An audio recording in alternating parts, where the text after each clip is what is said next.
인생에 대한 우리가 사용하는 여러 가지 그림 언어들이 있죠. 그러니까 인생이 결국 다 헛되다는 인생 무상, 그리고 인생은 나의 노력이나 내 바람하고는 전혀 무관하게 그저 유유하게 흘러간다는 인생 유수, 이런 인생의 그 의미를 잘 보여주는 이런 그림 언어들은 좀 대부분 다소 비관적입니다. 인생이 이렇다 이렇게 말하는 여러 가지 비유들이나 표현들을 보면 좀 비관적인 게 많죠. 그 중에서 단연 어뜸은 인생은 고해다라는 것입니다. 고해, 쓰라림의 바다. 그러니까 인생이 마치 쓰라림과 고통으로 가득 찬 바다와도 같다, 그렇게 말하는 것인데요. 그 뮤지컬 서편제를 보면 그러한 인생의 진리를 참 따뜻하게 잘 표현하는 노래가 있는데 그 가사말이 이렇습니다. 제가 앞부분만 한번 읽어볼게요. 혼자라 슬퍼하진 않아 돌아가신 엄마 말하길 그저 살다 보면 사라진다. 그 말 무슨 뜻인진 몰라도 기분이 좋아지는 주문 같아. 너도 해봐. 눈을 감고 중얼거려. 그저 살다 보면 사라진다. 그저 살다 보면 사라진다. 인생은 적지 않은 쓰라림과 고통의 연속이죠.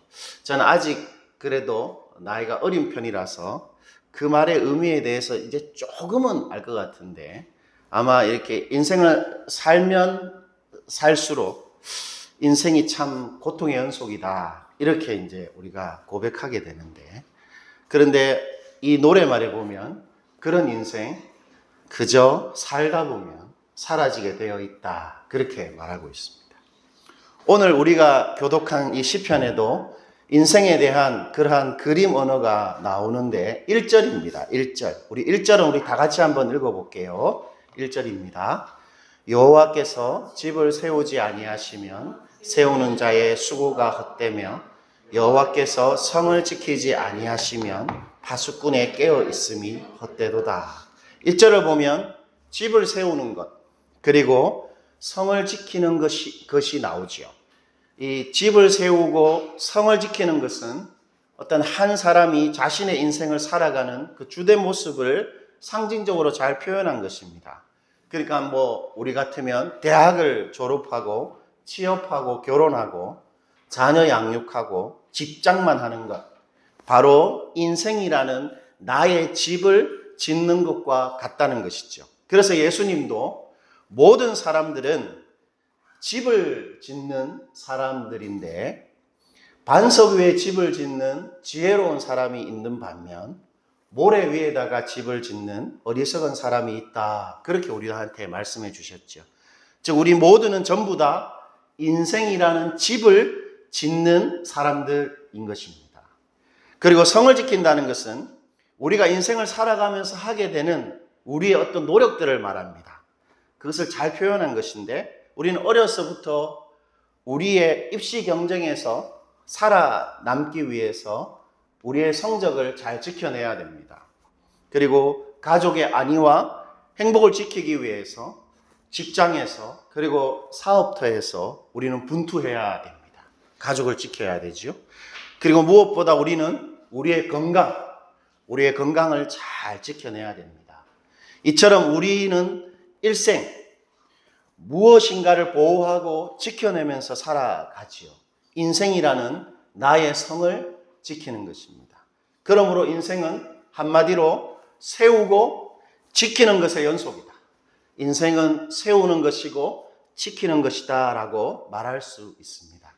그런데 오늘 시편은 우리가 그렇게 세우고 지키는 인생을 살다가 자칫하면 헛수고할 가능성이 크다, 그렇게 경고하는데, 여러분 다시 한번 1절을 주목해 보십시오. 여호와께서 집을 세우지 아니하시면 세우는 자의 수고가 헛되며 여호와께서 성을 지키지 아니하시면 파수꾼의 깨어 있음이 헛되도다. 여러분 여기서 세우는 자의 수고할 때 이 세우는 자라는 말은 건축자, 건축기술자라는 뜻입니다. 그러니까 건축기술자가 수고했다는 것이죠. 힘을 다해 그 집을 짓기 위해서 열심을 다 했다는 것입니다.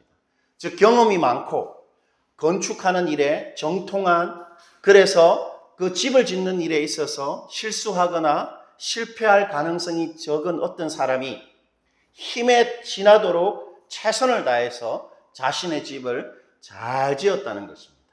그리고 뒤에 나오는 파수꾼의 깨어있음이란 한마디로 파수꾼이 앉았다는 것입니다. 성을 지키기 위해서 밤새도록 잠을 자지 않았다는 것이죠. 무슨 말이겠습니까? 자신의 인생이라는 그 성을 지키는 그 일에 자신의 모든 것을 걸고 집중하고 분투하면서 헌신했다는 것입니다. 그러나 오늘 하나님은 아무리 그 일에 뛰어나고 자신의 모든 것을 걸고 최선을 다한다 할지라도 헛된 수고, 그리고 인생에 있어서 헛된 깨어있음, 헛된 헌신, 헛된 분투가 인생에 있을 수 있다, 그렇게 말합니다. 1절을 보면 두 번이나 반복되죠. 헛되다, 헛되다. 이 헛되다라는 말은 비어있다는 것입니다. 비어있다. 예, 아무것도 없다라는 것입니다. 그 안에. 그러니까 모든 것을 걸고 수고해도 내가 수고한 그것에 결국 무의미한 것만 발견할 수 있고, 정말 잘 세우고 사력을 다해 지켜냈는데도 그 안에 아무것도 없을 수 있다는 것입니다. 자녀 양육이 그렇다는 거지요. 최선을 다해 내가 할 수 있는 모든 것을 다해서 자녀를 잘 키웠는데 자녀 양육에 있어서 내가 어떤 헛됨을 경험할 수 있다는 것입니다. 직장도 마찬가지고 내 사업도 마찬가지죠. 그런데 여러분, 우리가 언제 그렇게 헛수고를 하게 됩니까? 인생을 살아가면서. 그것은 1절이 말하는 것처럼 하나님이 내 인생이라는 집을 세우지 않고 하나님께서 내 인생이라는 내 성을 지키지 않으면 반드시 헛수고하게 되어 있다라는 것입니다. 그러니까 인생이라는 집을 짓고 성을 지키는 주체가, 그리고 책임자가 하나님이 아니라면, 내가 의지하는 다른 것이라면 우리는 어떤 경우라도 실패하게 되어 있다라고 하나님께서 아주 비관적으로 우리들에게 말씀하십니다. 그러니까 이런 것이지요. 하나님께서 내 대학 가게 하고 내 자녀 대학 가게 하고, 하나님께서 취업시켜 주시고, 하나님께서 결혼시켜 주시고, 하나님이 내 사업과 내 장래를 주도적으로 이끄시고 결정하는 내 인생에 그야말로 하나님이 주인 역할 하지 않는다면 나의 모든 열심과 성실은 헛수고가 될 가능성이 크다. 오늘 1절은 그렇게 우리에게 말씀하고 있습니다. 그런데 우리 질문할 수 있죠. 이런 이야기를 들으면 현실적이지 않다라는 느낌이 들고, 설마 그럴까? 그리고 왜 그래야 되는가? 이런 생각이 듭니다. 여러분, 왜 그렇습니까? 왜 하나님이 이렇게 말씀하시죠? 우리가 열심히 살고 최선을 다해 사는 것 참 좋은 것인데 왜 하나님께서 우리 인생의 원인이 되고 하나님이 우리 인생을 책임지는 주인이 되지 않을 때 우리가 반드시 실패하고 결국 헛수고하게 되는 이유가 뭐겠습니까, 여러분? 그것은 우리 인생의 모든 것이 다 하나님의 것이기 때문입니다. 누가복음 12장을 보면 자신의 인생을 주도적이고 아주 성공적으로 산 부자가 나옵니다. 그래서 자신이 열심히 노력해서 정말 풍성한 소출을 앞에 딱 놓고는 스스로 만족해하는 그 부자에게 하나님께서 이렇게 말씀하시죠. 누가복음 12장 20절인데 하나님은 이르시되 어리석은 자여 오늘 밤에 내 영혼을 도로 찾으리니 그러면 내 준비한 것이 누구의 것이 되겠느냐 하셨으니, 여기서 하나님께서 내 영혼을 도로 찾는다 할 때 이 도로 찾다라는 말은 본래 자신의 것을 다시 찾아간다는 말입니다. 줬다가 다시 도로 찾아간다는 뜻이죠. 즉 하나님이 그 부자한테 부자의 생명, 부자의 영혼을 주셨는데 내가 이제 도로 내 것을 찾아가겠다 하는 그렇게 말씀하시는 것입니다. 저번 주에 수원에서 하교하는 초등학생이 스쿨존에서 버스에 치여서 사망하는 사고가 있었습니다. 아마 그 버스 운전기사가 사각지대에 있는 아이를 보지 못하고 치였던 것 같은데, 그래서 그 아이가 이렇게 타이어에 이제 깔리게 됐습니다. 그 아이는 그 블랙박스를 보면 녹색 불에 횡단보도를 띄어서 건넜습니다.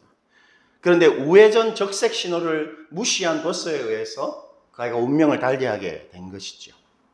그 부모님이 나와서 이렇게 그 아픈 마음을 이렇게 토로하는데, 그 아이는 교회를 잘 다니는 주일학교 학생이었습니다. 오늘 교회 갔다가 우리 밥 먹으러 가자 이런 대화도 있었고, 그리고 그 아이의 유골함에 그 아이의 이름보다 더 선명하게 성도라는 글귀가 새겨져 있었습니다. 교회 잘 다니는 아주 착한 어린아이입니다. 그런데도 그 아이가 그렇게 끔찍하게 그 어린 나이에 죽을 수 있는 것입니다. 우리 아이가 그렇게 될 수도 있는 것이죠. 그 아이의 부모님은 전혀 납득되거나 다 이해할 수는 없겠지만, 결국 그 아이의 유골함에 성도라는 것을 아주 진하게 새긴 그 마음을 잘 보면, 그 아이를 하나님이 우리 가정에 주셨고 이제 하나님이 데려가셨다는 사실을 곧 받아들이게 될 것입니다. 이처럼 우리 인생의 모든 것이 다 정말로 하나님의 것이죠. 때문에 우리 인생에서 하나님이 원인이 되고 하나님이 주인 되지 못하는 것이 있다면 우리가 헛수고하는 것이 당연한 것이지요. 내가 사랑하는 것, 우리는 내가 사랑하고 좋아하는 것이 참으로 선하고 괜찮은 것이라고 생각하지만, 만약 내가 사랑하는 것에 하나님께서 주인 되시지 않는다면 그것은 헛수고하는 것입니다. 내가 오래전부터 최선을 다해 묵묵히 이루어낸 그것이라도, 금쪽 같은 내 새끼라도 그것이 하나님이 아니고 내가 결정적인 역할을 한 것이라면 그거 자체가 이미 실패고 헛수고한 것이다. 하나님 오늘 그렇게 말하십니다. 여러분, 만약 우리 어떤 부부가 있는데 어떤 남자가 마치 자기 부인도 아닌데 마치 자기 부인처럼 대한다. 이거 얼마나 이상한 것입니까? 그 남자는 점잖게 말하면 주책이고 나쁘게 말하면 나쁜 놈이 되는 것이겠죠. 바로 그것입니다. 우리의 영혼조차 내 것이 아니고 하나님이 주신 것이라면 우리가 이건 내 것이라고 주장할 수 있는 것이 아무것도 없는 것이죠. 만약 내 것이라고 생각하고 내 마음대로 살아간다면 나쁜 행동을 하는 것이죠. 자, 그렇다면 여러분, 이제 정말 마지막으로 참 중요한 질문인데, 그렇다면 하나님이 우리의 집을 세우고 하나님이 우리 성을 지키기 위해서 우리가 실제로 해야 될 일이 뭡니까? 우리는 뭘 어떻게 살아야 되죠? 그렇다면 2절과 3절입니다. 우리 2절과 3절은 우리 한 번 더 읽어볼게요. 너희가 일찍이 일어나고 늦게 누우며 수고의 떡을 먹음이 헛되도다. 그러므로 여호와께서 그의 사랑하시는 자에게는 잠을 주시는도다. 보라, 자식들은 여호와의 기업이요 태의 열매는 그의 상급이로다.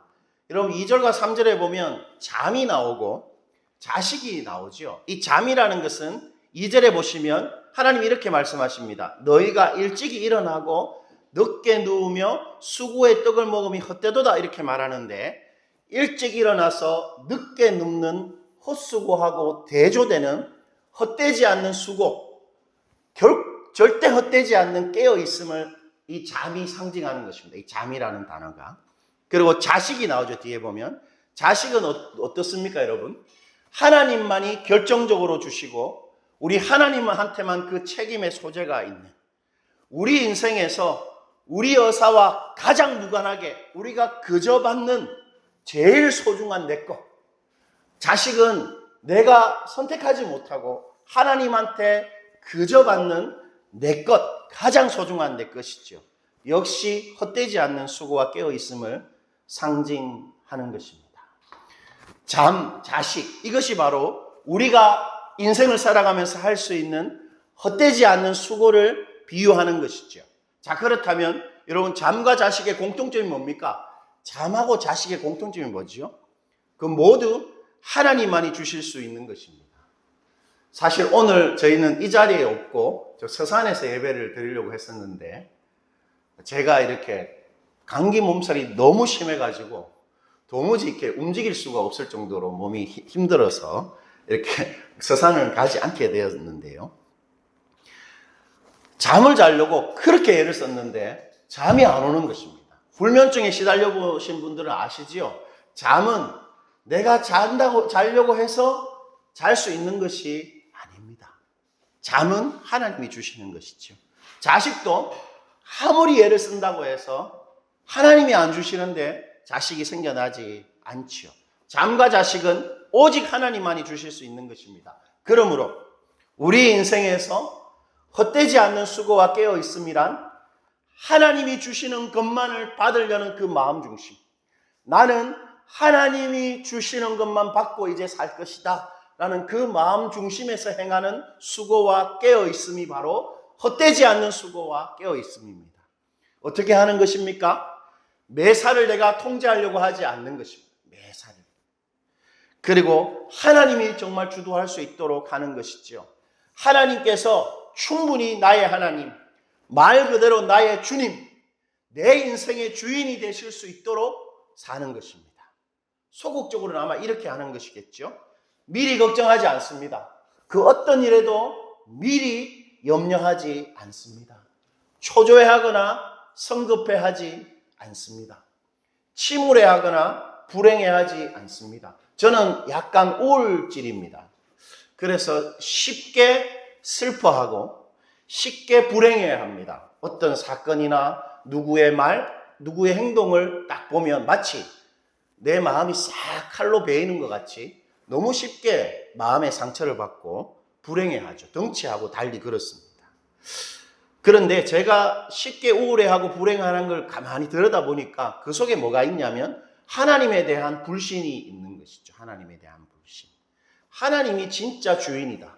하나님이 나의 인간관계의 주인이시고 내 목회의 주인이시라는 사실을 정말 믿지 않기 때문에 쉽게 불행해지는 것입니다. 그렇게 하지 않는 것이죠. 예수님처럼 하는 것입니다. 예수님은 십자가의 죽음을 늘 알고 계셨습니다. 평생 동안 나는 십자가에 달려 죽을 것이다라고 알고 있었고 공공연하게 그것을 사람들에게 말해왔습니다. 그런데 십자가에 달리기 직전에 예수님 어떻게 하십니까? 내가 죽게 되었다. 내가 너무 슬프다. 너희들 나를 위해서 기도 좀 해다오. 그렇게 하십니다. 평생 그 십자가가 얼마나 공포스러운가를 잘 알고 있었지만 평소에 아무 걱정하지 않다가 바로 십자가 달리기 전날에 고민하기 시작하는 것입니다. 그렇게 하는 것이죠. 아무것도 염려하지 않는 것입니다. 그 일이 닥쳤을 때 하나님 앞에서 묻고 그 일을 걱정하고 해결하는 것이죠. 적극적으로는 하나님을 기대하는 것입니다. 그분이 정말로 다 알아서 하실 것이다. 내 자녀의 양육, 내 앞날 정말 그분이 다 알아서 하실 것이라고 정말 믿는 것입니다. 여러분 2절을 다시 한 번만 주목해 보십시오. 너희가 일찍이 일어나고 늦게 누우며 수고의 떡을 먹음이 헛되도다. 그러므로 여호와께서 누구한테 잠을 주십니까? 그의 사랑하시는 자에게는 잠을 주신다고 말합니다. 이 사랑한다는 말은 안 아낀다는 것입니다. 우리가 사랑하는 자녀 또는 손주에게 무엇도 안 아끼고 싶은 것처럼 사랑한다는 말은 그 무엇도 아끼지 않는다는 말이고 잠을 주신다는 말은 나에게 정말 필요한 것, 필수적인 것을 말하는 것입니다. 그리고 자식을 주신다는 말은 진짜 나의 것, 정말 내 것은 우리 하나님 반드시 주신다는 것입니다. 하나님이 나에게 정말로 필요한 것, 진짜 나의 것은 절대로 아끼지 않고 나에게 반드시 주시는 분임을 정말 믿는 것. 그런 마음과 믿음으로 오늘 내가 할 수 있는 것을 하는 것입니다. 오늘을 행복하고 기쁘고 하나님의 것을 내가 살아간다는 마음으로 살아가는 것입니다. 나에게 필요한 것, 진짜 내 것은 무슨 일이 있어도 하나님 반드시 주실 것이라고 믿고 오늘을 살아가는 것이죠. 그것이 바로 진짜 수고고 참된 깨어 있음입니다. 우리가 그렇게 내가 아닌 하나님이 우리 집, 하나님께서 우리 성을 세우고 지키는 주체가 되게 할 때 어떤 결과가 있겠습니까? 마지막으로 5절입니다. 우리 5절 읽고 설교를 마무리하겠는데요. 우리 5절 큰 소리 한번 읽어볼게요. 이것이 그의 하살통에 가득한 자는 복되도다. 그들이 성문에서 그들의 원수와 담판할 때에 수치를 당하지 아니하리로다. 여러분, 헛되지 않는 수고와 깨어있음을 상징하는 자식이 많은 사람의 특징이 뭡니까? 뒤에 보니까 뭐를 당하지 않죠?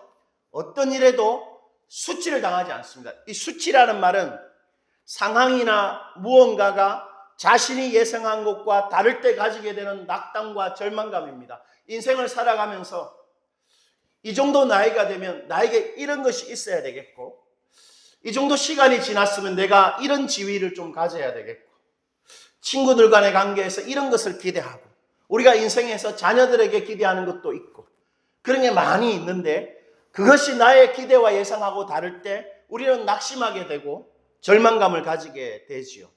그런데 하나님이 정말 우리 인생의 주체가 될 때는 그런 수치가 없다. 수치를 당하지 않을 것이다. 그렇게 말하고 계십니다. 그러므로 우리 인생을 살아가면서 그 무엇도 걱정하지 맙시다. 그리고 어떤 일이 있어도 너무 쉽게 불행해하지 말고 살아갑시다. 예수님처럼 그 일이 닥칠 때 걱정하는 것이지요. 그리고 하나님 진짜 기대하는 것입니다. 어떤 기대감입니까? 하나님이 내 앞날에 필요한 진짜 나의 것은 절대로 아끼지 않고 반드시 나에게 주신다. 하나님이 내 인생의 주인이시다. 하나님이 내 인생의 집을 짓고 하나님이 내 인생의 성을 반드시 지킨다. 그것을 기대하는 것이지요. 그리하면 하나님은 우리 인생 절대로 부끄럽지 않은 인생이 반드시 되게 하실 것입니다. 기도하시겠습니다.